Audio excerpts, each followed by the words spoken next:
नवरात्रि पर्व माँ दुर्गा की आराधना का उत्सव है। इन 9 दिनों में माता के 9 रूपों की आराधना की जाती है। वे हैं माँ शैलपुत्री, ब्रह्मचारिणी, चंद्रघंटा, कुष्मांडा, स्कंद माता, कात्यायनी, कालरात्रि, महागौरी और सिद्धिदात्री। इन 9 शक्तियों के मिलन को ही नवरात्रि कहते हैं। इन दिनों में लोग अपनी आध्यात्मिक और मानसिक शक्तियों में वृद्धि के लिए संयम की साधना करते हैं, उपवास रखते हैं, भजन, पूजन और योग साधना भी करते हैं कि हमारी बेटियां सुरक्षित रहे। तो इससे क्या हमारी बेटियां सुरक्षित है?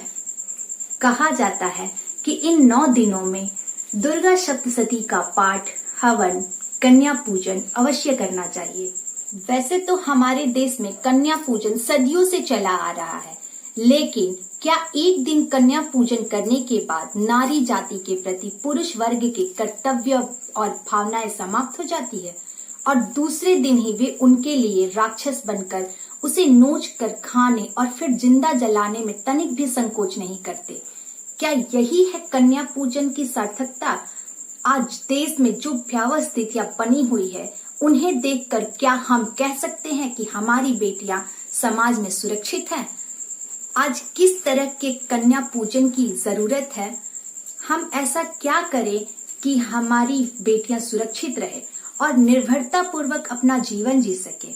हम कन्या पूजन किस रूप में कर सके? परंपरागत रूप में या आधुनिक रूप में? आज इस पर विचार करते हैं। नवरात्रि में कन्या पूजन का विधान है। अनेक लोग इन दिनों माता के 9 रूपों के प्रतीक में 9 कन्याओं की पूजा करते हैं, उन्हें यथाशक्ति उपहार और दक्षिणा प्रदान करते हैं और उनका आशीर्वाद लेते हैं। लेकिन अगर हम ये सब दिखावे के लिए करते हैं तो ऐसा करना व्यर्थ है, क्योंकि एक दिन कन्या पूजन करके दूसरे दिन अगर आप अपनी ही कोख में पल रही कन्या के भ्रूण की हत्या करते हैं तो आपका कन्या पूजन करना व्यर्थ है।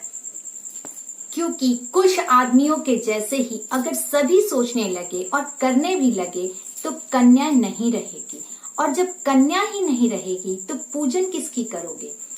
यह पूजन सही मायने में तभी सफल होगा जब आप अपने घर में बहन और बेटी का सम्मान करोगे, उसके सुख दुख का ध्यान रखोगे, उसे आगे बढ़ने और विकास करने का मौका दोगे।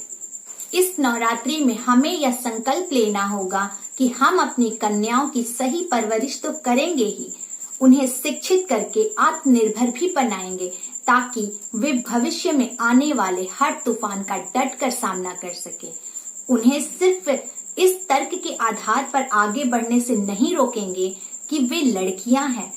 जब हम उनके शारीरिक, मानसिक और शैक्षिक विकास का पूरा ध्यान रखेंगे तो कामयाबी स्वतः उनके कदम चूमेगी और आप फक्र से कह सकोगे कि ये मेरी बेटी है। इतिहास गवाह है कि जिन जिन परिवारों ने अपनी बेटियों को सपोर्ट किया, उन्हें हर क्षेत्र में अपने परिवार का नाम रोशन किया।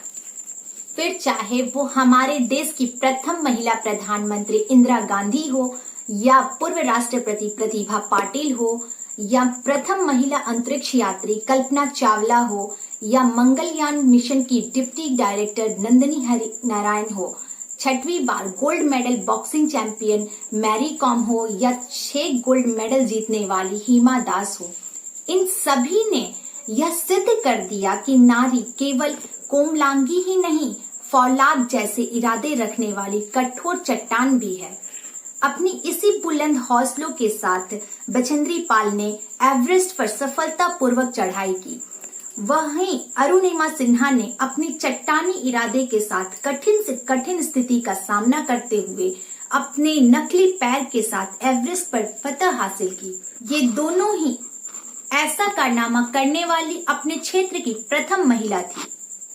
इस लिस्ट में ऐसे अनेकों नाम जोड़े जा सकते हैं, जिनमें प्रमुख है सानिया मिर्जा, पीवी सिंधु, साइना नेहवाल। कहने का तात्पर्य यह है कि अगर कन्या पूजन को सही मायने में सार्थक करना है तो हमें बेटियों को शिक्षित करना होगा, उन्हें आत्मनिर्भर बनाना होगा।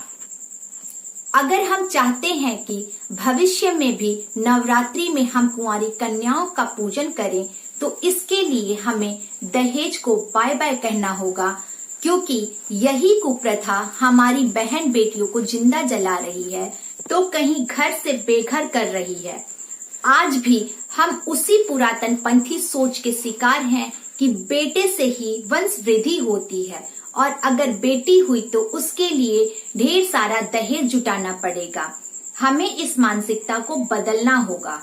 दहेज प्रथा और स्त्रियों पर होने वाले अत्याचारों एवं बलात्कार का उन्मूलन करने के लिए आवश्यक है कि माँ बाप अपने लड़कों को शुरू से ही अच्छे संस्कार दे, उन्हें महिलाओं की इज्जत करना सिखाएं, लड़के और लड़कियों की परवरिश में कोई भेदभाव ना करें, उन्हें शुरू से ही इस बात का एहसास कराएं कि लड़का और लड़की दोनों ही एक समान हैं। दोनों के सहयोग से ही परिवार बनता है, और दोनों में से किसी एक की कमी से परिवार और समाज पुण्य नहीं होते। यह कैसी विडंबना है कि एक ओर हम यत्र नार्यस्तु पूजन्ते रमते तत्र देवता का राग अलापते हैं, अर्थात जहाँ पर स्त्रियों की पूजा होती है वहाँ देवता रमते हैं, जहाँ उनकी पूजा नहीं होती वहाँ सब काम निष्फल होते हैं। नवरात्रि में कन्या पूजन का ढोंग करते हैं और दूसरी ओर उसी कन्या को एक जहालत भरी जिंदगी देते हैं या फिर मौत के घाट उतार देते हैं, जैसा कि उत्तर प्रदेश के हाथरस और मध्य प्रदेश के इटारसी में हुआ। अतः अगर आप असलियत में माँ के आराधक हैं, साधक हैं, तो मातृशक्ति का सम्मान करें, उन्हें देवी का दर्जा न देकर मानवी का दर्जा दें। मानव को मानव ही बना रहने दे, तभी आपका कन्या पूजन करना सार्थक होगा। इस नवरात्रि में करे संकल्प, कन्या सुरक्षा ही पूजन का विकल्प।